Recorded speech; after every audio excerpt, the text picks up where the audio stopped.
One thing you should be aware of is the influence of your learning environment on your ability to learn effectively. There are a lot of factors at play here, and so I want to try and unpack them one by one. The first topic I want to discuss here is the idea of state-based learning. Research has shown that if you learn in the exact same environment that you exercise the information in, you'll be more effective at remembering. There's actually research that shows that people who studied drunk did a better job on the exam if they had a few drinks. Incredible, right? Now, we're not recommending getting drunk before studying or exams. Instead, we're recommending that you conscientiously design your study environment and conditions to match the conditions in which you'll use the information. That means that if you're not going to be allowed to chew gum and listen to classical music during the exam, then don't do it while you study. If at work there's a constant chatter and background noise, then maybe you should be working on the weekend at a cafe instead of in a silent room. You get the idea. State-based learning is a really powerful thing, and so you should be very cognitive of how you're learning and in what environment. Now, given that information, let's talk about how you can design both your home and your work and study environments where you have freedom and flexibility to coincide with the proper learning conditions. To be a proper learning environment, if we can avoid the noise in both of these situations, that's great.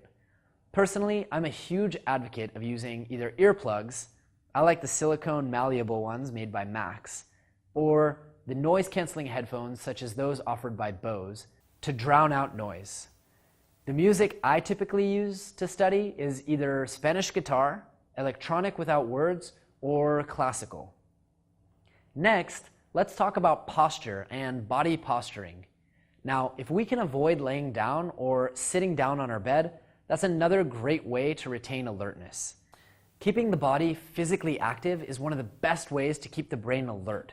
While sitting is better than laying down, it still leaves half of your body turned off.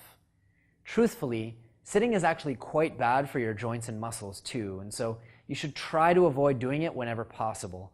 Now, personally, I spend a lot of time working in a standing desk, and I'll be happy to link you guys to an article on how to build your own standing desk.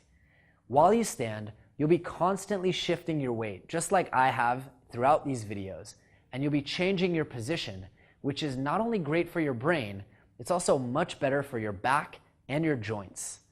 I've even seen treadmill desks at some of the most successful startups and companies I've ever visited, and I hear incredible things about the focus and alertness that people are able to achieve with them. Another important factor is having sufficient light. If you have the right color of light at the right time of day, it's going to tell your body what should be happening. Bright white sunlight color is going to tell you to be alert, whereas if you're using yellow or orange lights, it's actually going to tell your body that it needs to start feeling tired.